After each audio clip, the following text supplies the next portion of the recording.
নারদীয় ভক্তি সূত্রে গতকাল আমরা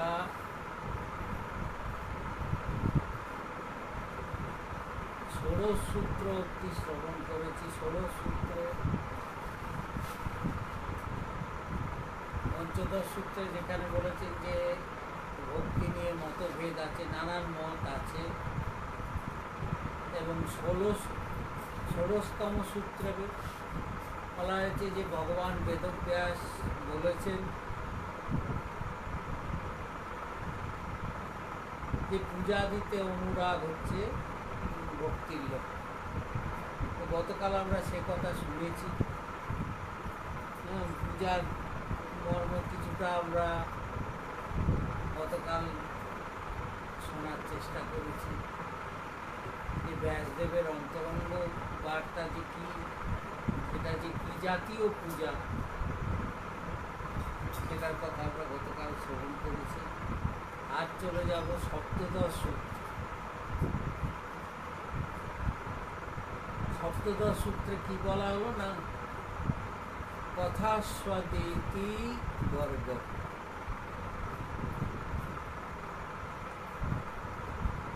না, ভক্তির এক অন্যতম আচার্য হচ্ছেন গর্গমুনি, ভক্তিমার্গ। এমনকি এ কথাও বলা হয়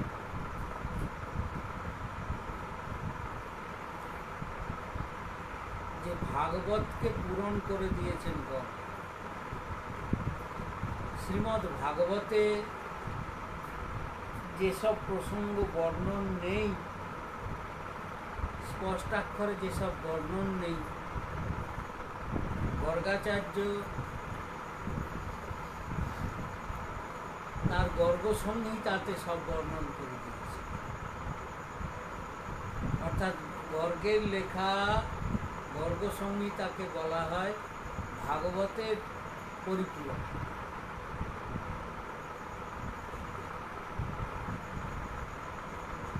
ভাগবতে যেসব প্রসঙ্গ সুখদেব বলতে পারেননি, সেই সব প্রসঙ্গ গর্গাচার্য শুনতে। এছাড়াও গর্গাচার্যের একটা বড় পদবী আছে যে তিনি যদুবংশীয়দের কুলগুরু। স্বয়ং ভগবান যে যদুকুলে অবতীর্ণ হয়েছেন, সেই যদুবংশীয়গণেরও কুলগুরু হচ্ছেন গর্গাচার্য, এবং ভগবানের নামকরণও করতে এসছেন গর্গাচার্য। সুতরাং তিনি কোনো সাধারণ লোক নন, তার মতবাদেরও যথেষ্ট গুরুত্ব আছে। তো তিনি বলছেন কি, কথাস্বদিতি গর্গ, যে ভগবানের কথা দিতে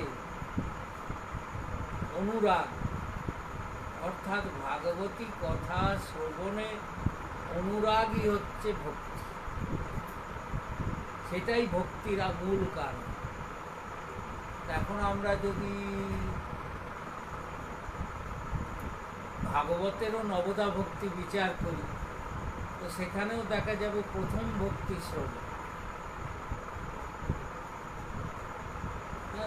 9 প্রকার ভক্তির মধ্যে যে ভাগবতে যেটা মুখ্য বলা হয়েছে নবদা ভক্তি, তার মধ্যে প্রথম ভক্তি হচ্ছে শ্রবণ। অর্থাৎ যিনি যে কোনো ভক্তিরই অনুষ্ঠান করুন না কেন,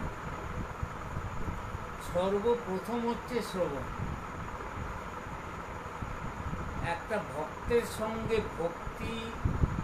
ভক্ত, ভগবান, এই তিনের পরিচয় প্রথম ঘটে শ্রবণের মাধ্যমে। অর্থাৎ তার কথা শুনতে শুনতে তবে ভক্তি জাগে, তবে সে ভক্ত হয়, তবে তার ভগবানের দিকে মতি যায়। তো সর্বপ্রথম শ্রবণ। এমনকি বেদেও, আমাদের বৃহদারণ্যক উপনিষদেও বলা হয়েছে 3টে কথা, 3টে জিনিসের উপর খুব গুরুত্ব দেওয়া হয়েছে। বলে কি না, শ্রোতব্য, মন্তব্য, নিধিধ্যাসিতব্য। মানে শ্রবণ মনন নিদিধ্যাসন। বেদ মন্ত্রে উপনিষদে এই কথা বলা আছে যে আগে ভগবানের কথা শ্রবণ করো, তারপর সেটা মনন করো, তারপর সিদ্ধান্ত নাও কী পথে চলবে। নিদিধ্যাসন মানে ডিসিশন নেওয়া, মানে কি করবে, পরবর্তী পদক্ষেপ তোমার কি হবে। তো এই বলা হয়েছে এখন ভগবানের কথাও দুরকম আছে। বলে ভগবান তো একটা, কথা বা দুরকম কি? বলে হ্যাঁ, কথা দুরকম। দুরকম মানে এক হচ্ছে তত্ত্বজ্ঞানের কথা। এই যে আমরা নারদ ভক্তি সূত্র শুনছি, এটা হচ্ছে তত্ত্বজ্ঞানের কথা। তত্ত্বজ্ঞানের কথা মানে কি? ব্রহ্ম কি, জীব কি, মায়া কি, শ্রীকৃষ্ণকে, রাধারানীকে, গোপীগণকে, জীবের কর্তব্য কি, কিভাবে চলা উচিত, এই যে তত্ত্বজ্ঞান, এই তত্ত্বজ্ঞান কিন্তু সর্বদা লাভ করতে হবে গুরুমুখে। শ্রবণ, কিন্তু এখানে শর্ত রয়েছে, তত্ত্বজ্ঞানের কথা শ্রবণ করতে হবে গুরুমুখে, আচার্য থেকেই এই শ্রুতি জ্ঞান লাভ হয়, এবং যেটা ভয়ানক জরুরি। কারণ তত্ত্বজ্ঞান যদি না থাকে তাহলে পরবর্তী পর্যায়ের কথা জেনে কোনো লাভ হয়। যেমনি একটা ছোট বাচ্চা যখন লেখাপড়া শেখে, তখন অ আ ক খ এবিসিডি এইসব শিখতে গেলে তার মানে গুরুর কাছে, মাস্টারের কাছে, টিচারের কাছে, শিক্ষকের কাছ থেকে শিখতে হয়। হ্যাঁ, এখনকার দিনে নার্সারি স্কুলগুলো, প্রাইমারি স্কুলগুলো কতভাবে শেখায় বাচ্চাদেরকে, গান করে, নেচে গেয়ে, খেলে দুলে, কতভাবে তাদেরকে এই অক্ষরের সঙ্গে পরিচয় করে। তারপর যখন হাই স্কুলে পড়ে তখন আর ওগুলো প্রয়োজন, তখন আর টিচারকে ধরে ধরে শেখাতে হয়। কিন্তু প্রথমটা তো জরুরি। প্রথমটা যদি না শিখতো তাহলে তার হাই স্কুলে যাওয়ার অধিকারই হতো। একটা ছেলে হয়তো নার্সারিতে পড়েনি, তার কোনো জ্ঞান নেই, তাকে যদি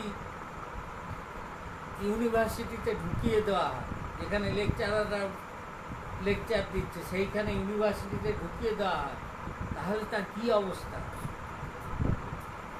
সে তার মাথা মুন্ডু কিছুই বুঝবে না, যার নার্সারি জ্ঞান নেই, তাকে যদি ইউনিভার্সিটিতে ঢুকিয়ে দেওয়া হলো তো মানে তার কেলেঙ্কারি অবস্থা। সে তো গিয়ে ভোঁদা হয়ে বসতে হবে, কিছুই বুঝছে না। হ্যাঁ, আবার যদি বা বোঝারও চেষ্টা করে তো কদর্থ করে, এক বুঝতে আরেক বুঝবে, কারণ সে তো কিছুই জানে না। তো তেমনি প্রারম্ভিক জ্ঞান এবং এই তত্ত্বজ্ঞান, ভগবানের যে তত্ত্ব বিষয়ক কথা, এটা সর্বাগ্রে দরকার। এবং এই তত্ত্বজ্ঞান সিদ্ধ গুরুর থেকে জানতে, যার সাক্ষাৎ অনুভব আছে, যিনি সেখানের সঙ্গে যার প্রত্যক্ষ সংযোগ আছে। তত্ত্বজ্ঞানের কথা যদি সাধারণ লোকের মুখ থেকে শোনে, হ্যাঁ, এর পরবর্তী পর্যায়ে হচ্ছে কি লীলা কথা। আগে তত্ত্বজ্ঞানের কথা, তারপর হচ্ছে লীলা কথা, অর্থাৎ শ্রীকৃষ্ণ কী করেছেন, শ্রীকৃষ্ণর নানাবিধ লীলা প্রসঙ্গ।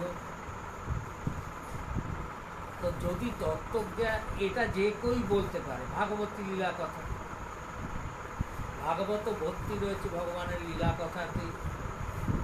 তো এটা যে কারোর মুখে শোনা যায়, তারা যদি ওই গ্রন্থের অনুরূপ কথা বলে যায়, তাহলে শুনলে কোনো একটা মায়াবদ্ধ জীব সে ভগবানের লীলা কথা বলার অধিকার বলতে পারে। কিন্তু তত্ত্বজ্ঞান যদি বলতে যায় তো নিজেও ডুববে, 5 জনকেও ডোবাবে।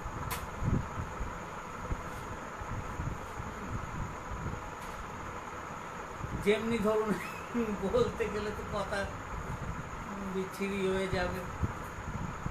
এখন তো মানে ভাগবতের ছড়াছড়ি চলছে, যে কেউ দাবি করছে ভাগবত আচার্য, যেখানে সেখানে ভাগবতের পাঠ চলছে। হ্যাঁ, অর্থাৎ যে নিজে কোনো গুরুর আশ্রিত নয়, গুরুর থেকে যে জ্ঞান লাভ করেনি, গুরু সেবা করেনি, কোনো সাধনা করেনি, একমাত্র উদ্দেশ্য নাম যশ প্রতিষ্ঠা আর দক্ষিণা, এই মতলবে ভাগবত পাঠ করে বেড়াচ্ছে। সে বড় বড় আচার্য দেখা যাচ্ছে, চারিদিকে ভাগবত পাঠের ছড়াছড়ি। এই ভাগবত পাঠ যে করছে তারও কল্যাণ হচ্ছে না, কল্যাণ হচ্ছে না নয়, পকেট ভরছে, কিন্তু পারমার্থিক কল্যাণ কিছু হচ্ছে না, সেখানে একেবারে শূন্য। হ্যাঁ, আর যারা শুনছে তারাও যেমনকার তেমনই থেকে যাচ্ছে, তাদের জীবনধারায় কোনো পরিবর্তন আসছে। এই যে এত চারিদিকে ভাগবত পাঠ, আরে বৃন্দাবনে এখন কোর্স হচ্ছে, বৃন্দাবনে, নবদ্বীপে, সব জায়গায় দেখছি 6 মাসের কোর্স। 6 মাসে আপনাকে ভাগবতে একেবারে পণ্ডিত করে ছেড়ে দেবে। এইসব ঘটনা যদি সুখদেব দেখতেন তো বলতেন, বাবা আমার দরকার নেই, পরীক্ষিতকে আমি কথাই শোনাবো, কথাই শোনাতেন না সুখদেব। হ্যাঁ, যিনি পরমহংস শিরোমণি, হ্যাঁ, যার কাছে কোনো স্ত্রী পুরুষ ভেদ জ্ঞান ছিল না, নিজ শরীরেরও বোধ ছিল না, দেহাত্ম বুদ্ধি ছিল না তার, তো সেই সুখদেব শুনিয়েছেন ভাগবত কথা মহারাজা পরীক্ষিত। আর আজকে যারা ভাগবত পাঠ করে বেড়াচ্ছেন জায়গায় জায়গায়, হ্যাঁ, বড় বড় কেউ আবার ভাগবত মানে কে পদবি দিচ্ছে ভগবান জানে, কেউ লিখছেন ভাগবত সম্রাট, কেউ ভাগবত রাজা, কেউ ভাগবত জমিদার, কত রকম ভাগবতের বেরিয়ে গেছে। হ্যাঁ, ভাগবতের যে কবে থেকে এইসব রাজত্ব হয়েছে, আর তাতে হ্যাঁ, তারাও ভাবছে যে কিছু পয়সা দিয়ে কাউকে দিয়ে ভাগবত পাঠ করালাম, 7 দিন ধরে নাচা গানা হলো, হ্যাঁ, সব হই হুল্লোড় হলো, বেশ খাওয়া দাওয়া হলো, প্রসাদ পাওয়া হলো, আমার একেবারে সব গোলকের টিকিট হয়ে গেল। হ্যাঁ, গোলকে যাওয়ার পাসপোর্ট চলে আস, সব ধোঁকাবাজি। হ্যাঁ, আরে এখানে শ্রোতব্য, আগে শোনো, তারপর মন্তব্য, মনন করো। এই মন্তব্য হচ্ছে কোথা? লোকে শুনছে ভাগবতী কথা, এক কানে শুনছে, এক কান দিয়ে রাধের সাথে বের করে দিচ্ছে। পাঠের কথা পাঠের জায়গায় বসে থাকছে, সেখান ছেড়ে কেউ আর ঘরে নিয়ে আসে। হ্যাঁ, আবার শুধু মনন করলেই হবে না, মনন করে সেই অনুযায়ী চলার সিদ্ধান্ত নিতে হবে, যে সেই যাতে আমার জীবনটাই ভাগবতী জীবন হয়ে যায়। অর্থাৎ ভাগবত শুধু শ্রবণের বস্তু নয়, ভগবানের কথা শুধু শ্রবণের বস্তু নয়, সেটা নিজের জীবনের মধ্যে তার আচরণ যেন আসে। এলে হবে কি, জীবনটাই ভাগবত হয়ে যাবে, এবং যার জীবন ভাগবত হবে সে জীবন্ত ভাগবত হয়ে যাবে। এই বিষয় হচ্ছে কোথায়, এখন তো যে পরিমাণ ভাগবত চর্চা বেড়ে গেছে, হ্যাঁ, যেখানে সেখানে ভাগবত আচার্য, যেখানে সেখানে ভাগবত সপ্তাহ হচ্ছে, কিন্তু লোকের কি আধ্যাত্মিক চেতনা বাড়ছে? সমাজের কি কোনো আধ্যাত্মিক উন্নতির উত্থান দেখা যাচ্ছে? কিচ্ছু। কারণ এই ভাগবতের নামে প্রতারণা হচ্ছে। সহজ কথা, যারা ভগবানে বিশ্বাসী, ভগবানকে মানেন, তাদের এসব থেকে সাবধান থাকা উচিত।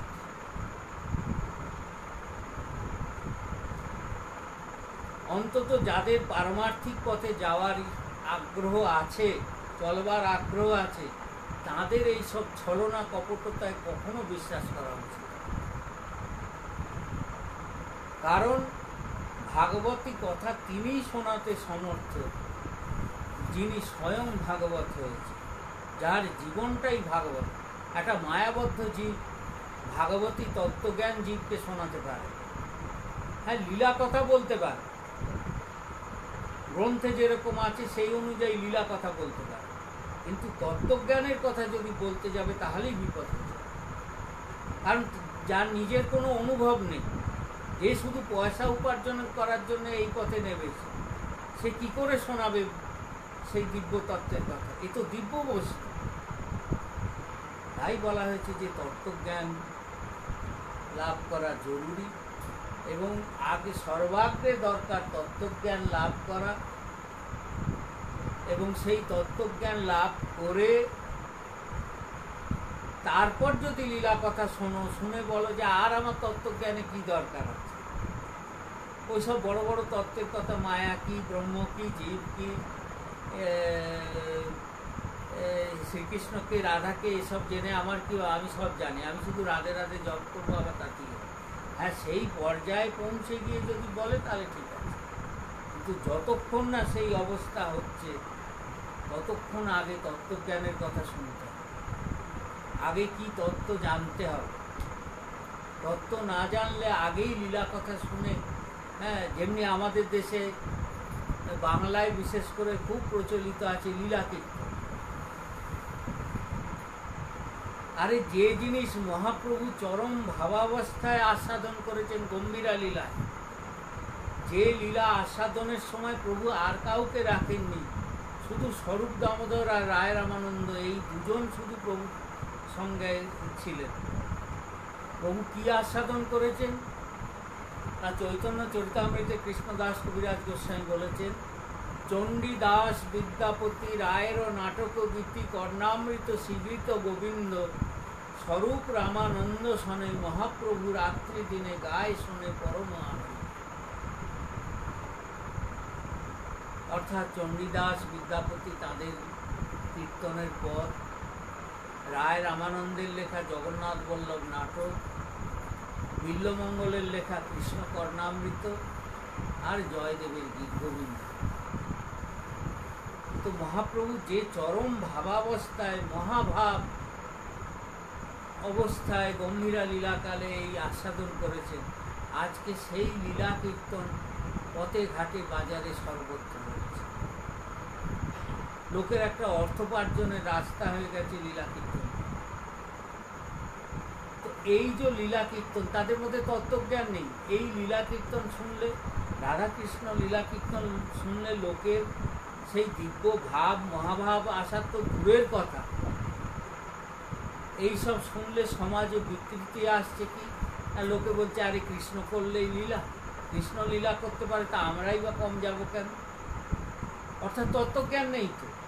আর এই কীর্তনীয়ারা এমনভাবে রাধাকৃষ্ণ লীলাকে পরিবেশন করছে যেগুলো শুনলে লোকের মনে আরও বিকৃতি এসে,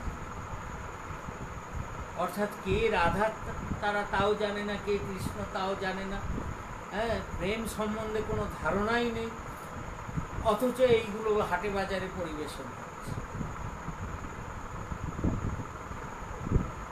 তো তাই যারা পরমার্থ পথে চলতে চান তাদের এসব থেকে সাবধান, তাদের এসব মানে গর্গাচার্য শ্রবণ বিধি দিয়েছেন, কিন্তু সে শ্রবণও কীরকম বুঝে শুনে করুন। আগে তত্ত্বজ্ঞান শুনতে হবে, এবং এই তত্ত্বজ্ঞান বলতে পারেন কে না, যে সদ্গুরু নিজে আস্বাদন করেছে, যার নিজের জীবনটাই ভাগবতী জীবন। হ্যাঁ, একটা অসৎ চরিত্র, দুষ্ট লোক, সে যদি ভাগবতী তত্ত্বজ্ঞানের কথা বলতে যায়, তো তাহলে সে যেরকম নিজে যেরকম তার সেই ভাবনারই প্রতিফলন হবে তার কথায়। তো সেই জন্যে সিদ্ধ সদ্গুরুর মুখ থেকে আগে তত্ত্বজ্ঞান শুনুন, এবং এই তত্ত্বজ্ঞানকে সর্বদা সঙ্গী রাখতে হবে। এ নয় যে আমি অনেকবার শুনে নিয়েছি, হয়ে গেছে, এ বললেও হবে না। কারণ হয়ে গেছে বললে আবার আমার তত্ত্বজ্ঞান লাভ হয়ে গেছে, আবার কখন যে হারিয়ে যাবে তার কোনো ঠিক নেই। সেই জন্যে পরমার্থ পথে চলতে গেলে, ভজন করতে গেলে একদিকে ভজন করুন, লীলা প্রসঙ্গ শুনুন, আবার সঙ্গে সঙ্গে তত্ত্ব কথাও নিত্য শ্রবণ করা দরকার। নিত্য তত্ত্ব জ্ঞান জাগ্রত করে রাখা দরকার, যাতে শুনতে গিয়ে অপরাধ না হয়। ভক্তি হোক চাই না হোক, অপরাধ যেন না হোক। অপরাধ না হলে ভক্তি কোনো না কোনো দিন হবে, কিন্তু অপরাধ যদি বাড়তে থাকে তো মুশকিল। তো সেই জন্য সাবধান হতে হবে। আর শ্রীমদ্ ভাগবত ব্রজগোপীজন বলেছেন কি, তব কথামৃতম তপ্ত জীবন কবিভীড়িতং কলমশাপহম শ্রবণ মঙ্গলম শ্রীমদাততম ভুবি গৃণন্তি যে ভুরিদা জনা।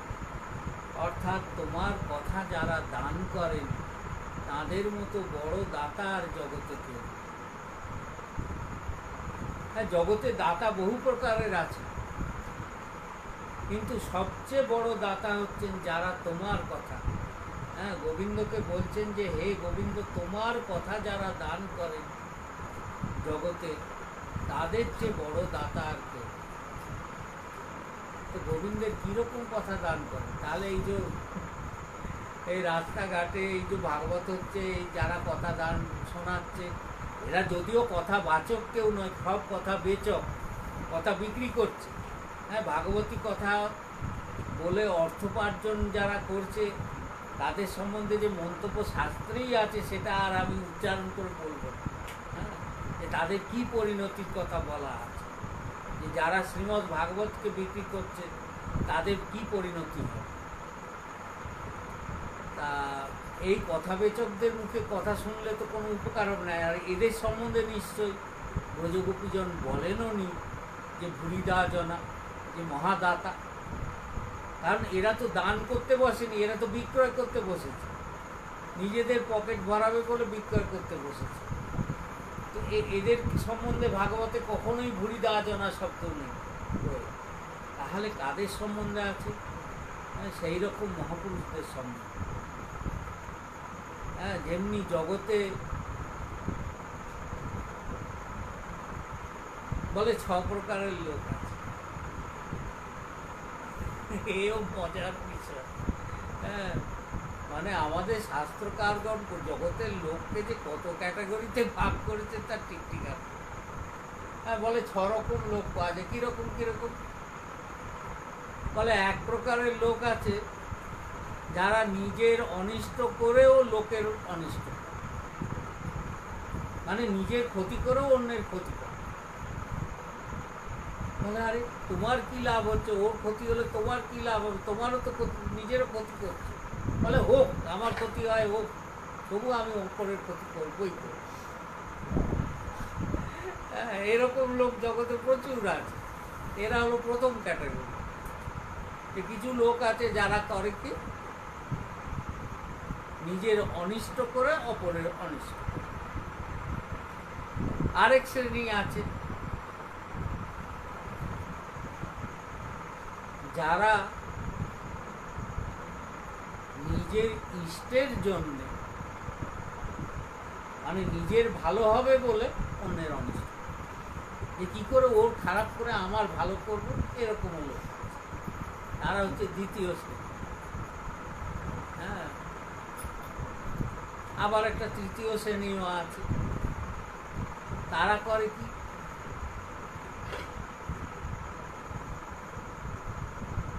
না অন্যের ভালো হবে বলে, অন্যের ভালো করবার জন্য নিজের ক্ষতি করে। এরকমও লোক কিছু আছে যে অন্যের ভালো হোক, আমার ক্ষতি হয় হোক, অন্যের ভালো, এরকম লোক আছে।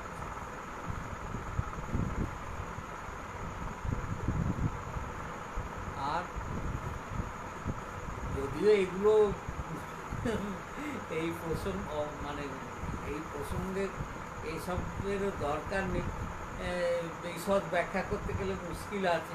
তবে আরও 3 রকম আছে, তার মধ্যে সর্বশেষটাই বলে দিই যেটা আমাদের প্রয়োজন।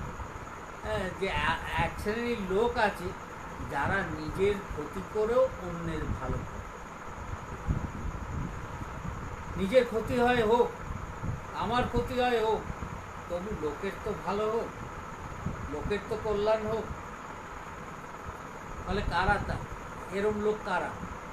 না, তারা হচ্ছেন মহাপুরুষ। যারা জগতে মহাপুরুষগণ আসে, নিজেদের অনিষ্ট মানে অর্থাৎ তারা সর্বক্ষণই ভগবত লীলানন্দে বিভোর থাকে। হ্যাঁ, ভগবানের দিব্য প্রেমে তারা সেই দিব্য প্রেম রস মাধুরীতে ডুবে থাকে। কিন্তু সেই প্রেম রস মাধুরীতে ডোবা অবস্থা ছেড়ে তাদের স্বরূপই হচ্ছে কি? হ্যাঁ, যেমনি শ্রীমদ্ ভাগবতে প্রহ্লাদ বলেছেন মহাপুরুষদের স্বভাব কি হয় না, তারা ভগবত প্রেমে পাগলের মতো হয়ে যান, বিভোর থাকেন, কখনো হাসেন, কাঁদেন, নাচেন, গান। হ্যাঁ, নারদও বলেছেন যল্লব্ধা পুমান মত্ত ভবতি, পাগল হয়ে যান।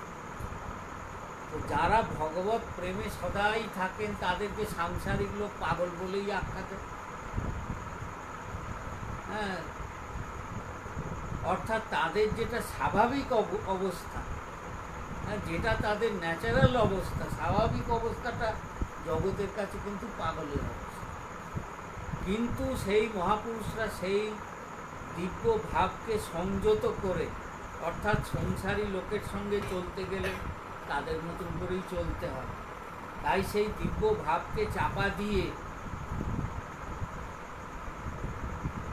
জগতের লোকের মতো সেইভাবে আচার ব্যবহার, সাজ পোশাক জগতের লোকের মনোরঞ্জনের জন্য, অর্থাৎ যাতে জগতের লোক তুষ্ট হয়, তাদেরকে তুষ্ট করবার জন্য তাদের নিজেদের স্বাভাবিকতা পরিত্যাগ করে আর সেই যে দিব্য আনন্দ তারা সদা অনুভব করছেন, সেই আনন্দ থেকে নিজেকে সরিয়ে এনে, অর্থাৎ তাদের কি প্রয়োজন? লোকের সঙ্গে কথা বলারই বা কী আছে, লোককে শোনানোরই বা কী আছে? তারা তো সর্বদাই সেই আনন্দে বিভোর হয়ে আছে। কিন্তু সেই আনন্দ ত্যাগ করে, অর্থাৎ নিজের অনিষ্ট করে, ইষ্টের থেকে তারা সরে এসে জগৎজীবের জন্য তারা তাদের মতো কথা বলছেন, তাদেরকে তত্ত্বজ্ঞান বোঝাচ্ছেন। বোঝাতে গিয়ে জাগতিক যত উৎকোপাট্টা দৃষ্টান্ত দিচ্ছেন, জগতের এইসব আবোল তাবোল কথায় তাদের কোনো প্রয়োজন নেই। কিন্তু তারা এইসব যাতে সাধারণ বুঝতে পারে, তার জন্য আজে বাজে দৃষ্টান্ত দিতে হচ্ছে, দিয়ে এই সব করে চেষ্টা করে কষ্ট করে জগৎজীবকে বোঝাচ্ছে। তো তাদের কি প্রয়োজন আছে? কি তাদের নিজের কোনো প্রয়োজন নেই, একটাই যে জগৎজীবের যাতে কল্যাণ হয়, যাতে তারা ভক্তিপথে আসে, তারা প্রকৃত রাস্তা জানতে পারে, তারা ভগবানের কাছে পৌঁছাতে পারে। এই যে মহাপুরুষরা নিজের অনিষ্ট করে, তবে কি ভগবানের যোগমায়া শক্তি তাদের থাকে, সেই জন্য তারা ঈশ্বর থেকে সরে এলেও তাদের অনিষ্ট হয়। হ্যাঁ, যোগমায়া শক্তি সর্বদাই তাদের রক্ষা করে।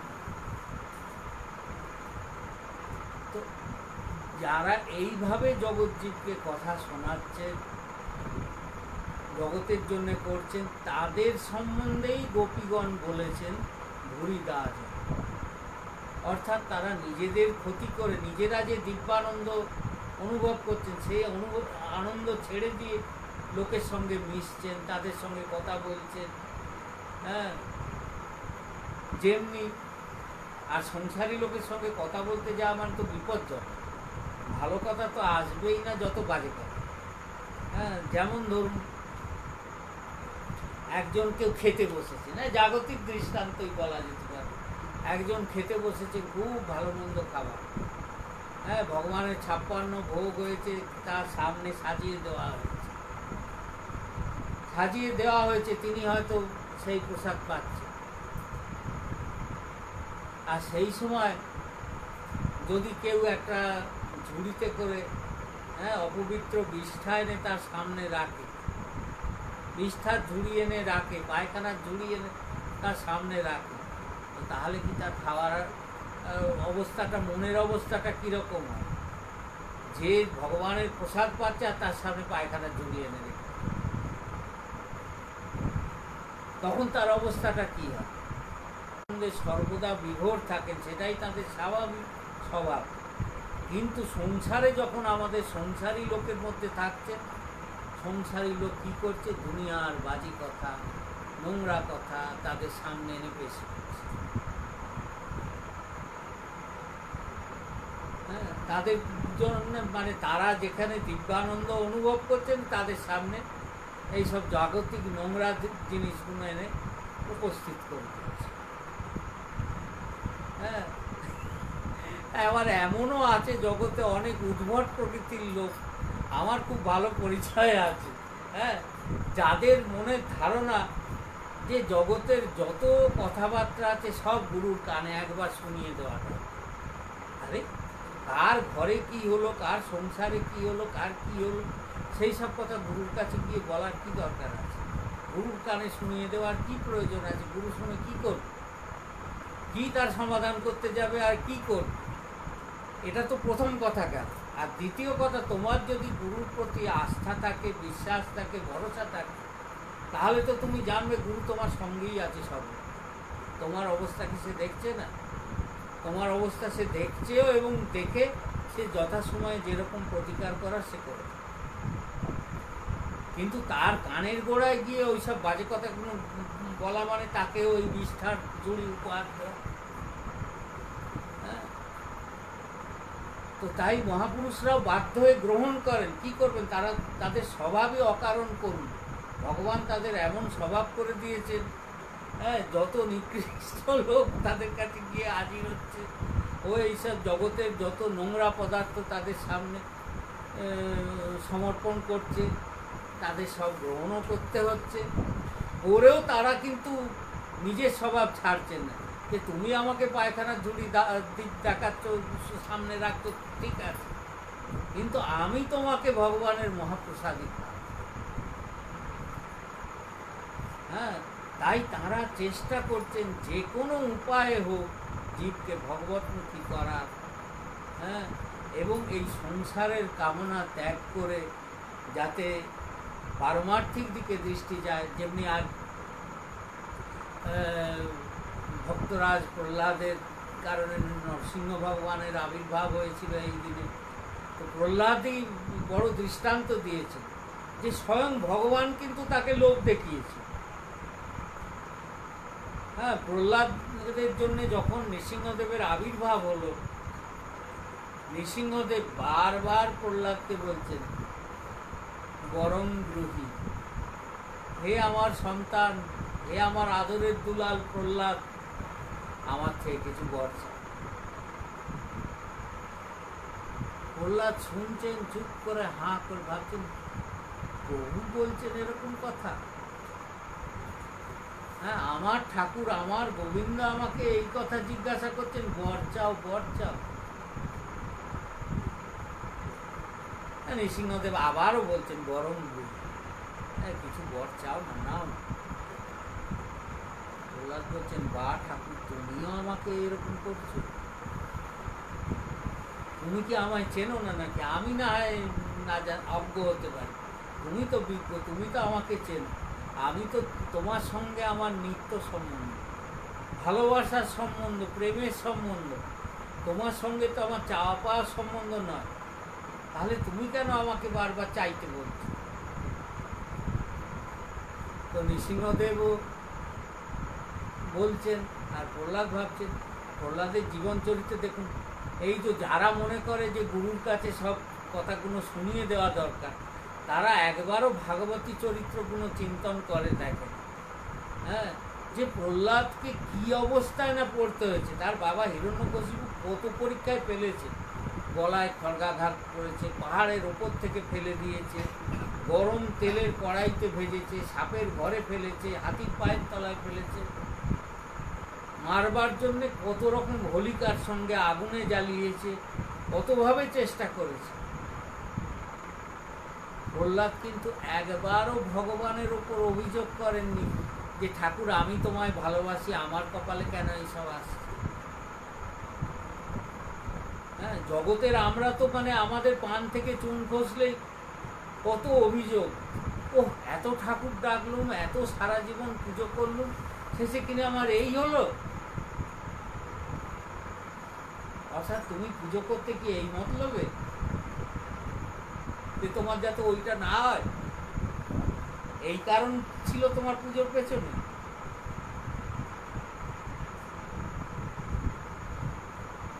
তো প্রহ্লাদ কখনো অভিযোগ করেনি, উপরন্তু ভগবান যখন বারবার বলছেন কিছু চেয়ে নাও আমার থেকে, আমরা হলে আমাদের তার কথাই ছিল না। আমাদেরকে যদি নৃসিংহদেব সামনে এসে জিজ্ঞাসা করতেন যে হ্যাঁ বরং রুই কিছু চাও, আমরা তো না জানি কি চাইতে কি চেয়ে বলতো। আগে তো টাকা পয়সা হয়তো চাই, হ্যাঁ ঠাকুর এমন দাও আমার 14 পুরুষ যেন বসে খেতে পারে, আর কিছু চাই না। হ্যাঁ, যদি ডাকাতে আমায় মেরে নিয়ে যায় তাতেও আপত্তি নেই, পেয়ে যায়। হ্যাঁ, তো প্রহ্লাদ বলছে প্রভু তুমি আমাকে বলছে চাইতে, আমি অজ্ঞ জীব, আমি কি চাইতে কি চেয়ে বসবো? যেমনি একটা মূর্খ লোক যদি ভগবানের কাছে চেয়ে বসে যে আমাকে এত টাকা পয়সা দাও যাতে 14 পুরুষ খাবে, তো ভগবান হয়তো তাকে দিয়ে দিলে, তো দিয়ে দিলে তখন হবে কি, আরে ভাই 14 পুরুষ খাবেন এইরকম টাকা ভগবান দিলেন, কিন্তু তার সঙ্গে সেটা থাকবে তার তো গ্যারান্টি দিলেন। তারপর যদি এত পয়সা থেকে ডাকাতে এসে মেরে সব লুটে নিয়ে চলে যায় তখন কি হবে? আবার এও আছে, এটা যদিও ভাগবতী প্রসঙ্গে একটা মজার গল্প আছে, যে লোকে আবার চাইবার সময় এমনও মানে নিকৃষ্ট প্রবৃত্তির লোক আছে, বলে একবার নাকি নারায়ণ খুব খুশি হয়েছে, খুব আনন্দে আছেন খুব, তো তার সঙ্গে একটা লোকের দেখা হয়েছে।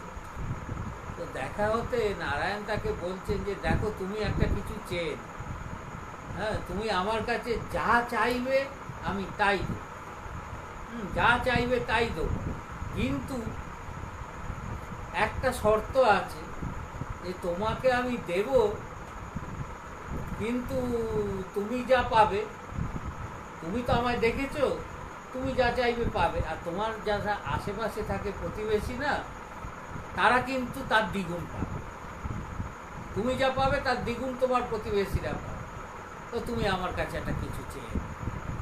তো লোকটা তো ভগবানের শর্ত শুনে মাথায় হাত নিয়েছে, যে আমি কোথায় ভাবছি যে আমি প্রতিবেশীদেরকে দেখাবো যে আমি একটা কি হয়েছে, আর এই তো বলছে আমি যা পাবো তার দ্বিগুণ আমার প্রতিবেশীরা পাবে, এ তো বড় বিপজ্জনক কথা। বললো ঠাকুর ভাবতে দাও, আগে ভেবে দেখি কি চাই। হ্যাঁ, তো অনেক চিন্তা ভাবনা করে তখন সে ঠাকুরকে বললো যে ভগবান এক কাজ করো, আমাকে এক চোখে কানা করে দাও।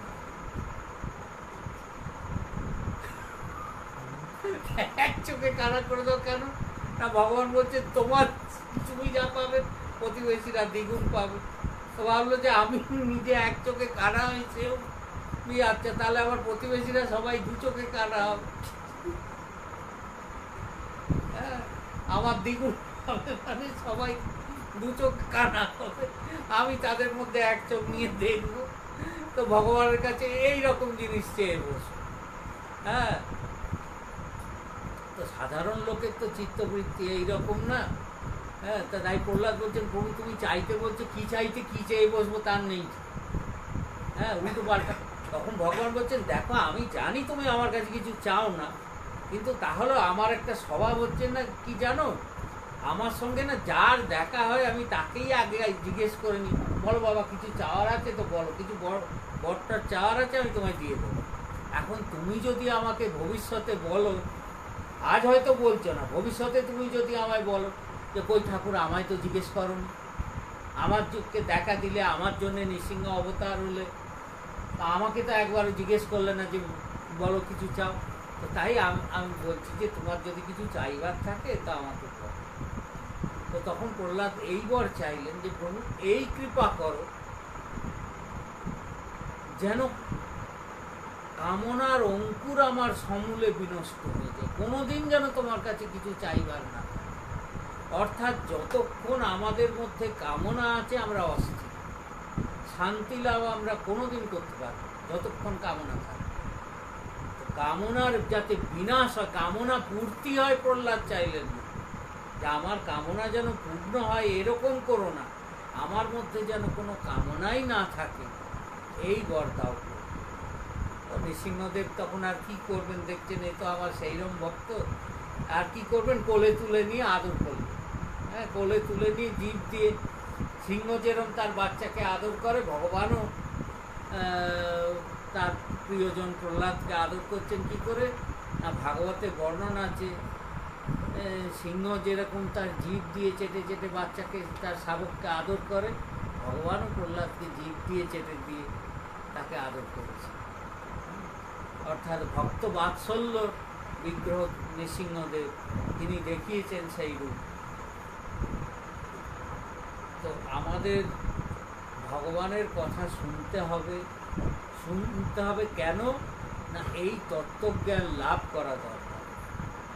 হ্যাঁ, ভগবত তত্ত্ব সম্বন্ধে আগে ধারণাটা পরিষ্কার হওয়া দরকার। আরে জগতে কতজনই পুজো পাঠ করছে, এই করছে সেই করছে, আমরা তাদেরকে ভক্ত বলে সার্টিফিকেট। হ্যাঁ, এমনকি এইসব দেখা যায় না, লোকে এই বার ব্রত এইসব করছে, সন্তোষী মার ব্রত করছে, যেগুলোর কোনো মাথা নেই, মুন্ড নেই, কিছু নেই। বলতে গেলে অনেক কথা বেরিয়ে যাবে, মানে এত দেবদেবী থাকতেও লোকের তৃপ্তি হচ্ছে না। হ্যাঁ, নতুন সিনেমা হলি দেবী বেরিয়ে গেছে, হ্যাঁ, সন্তোষী মা।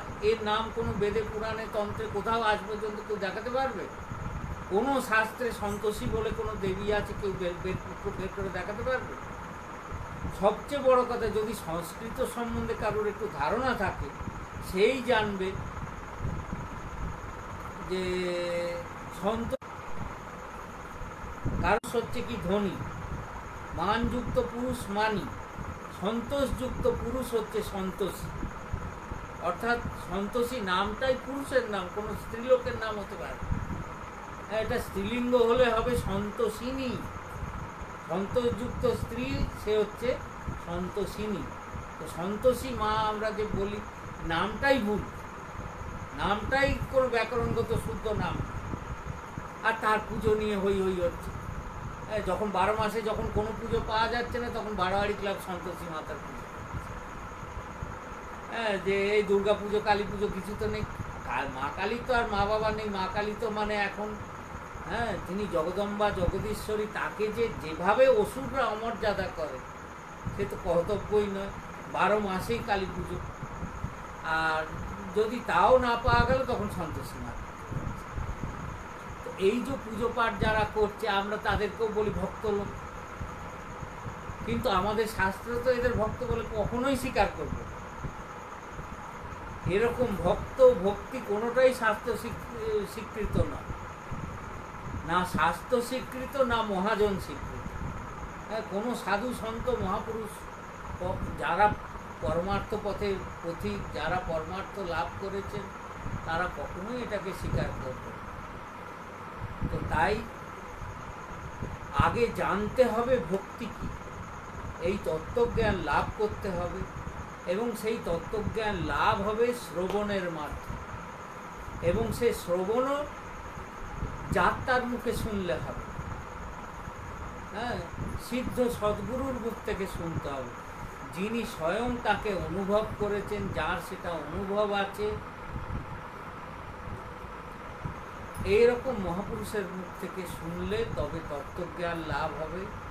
এবং তত্ত্বজ্ঞান সুদৃঢ় হলে তখন ভক্তিও সুদৃঢ় হবে, এবং তিনি নিষ্কণ্টকে, হ্যাঁ, মসৃণভাবে ভগবত পথে এগিয়ে যেতে পারবে। তো গর্গাচার্য তাই বলেছেন শ্রবণের কথা, যে ভগবানের কথাদি শ্রবণ কথাস্বদিতি গর্গ। এবার গর্গাচার্য তো কথার কথা বলেছেন, কথা শুনতে হবে। এরপরে আসবেন শাণ্ডিল্য মুনি, যিনি ভক্তির এক বড় আচার্য। তো তিনি কি বলছেন সেটা আগামী রাধে রাধে।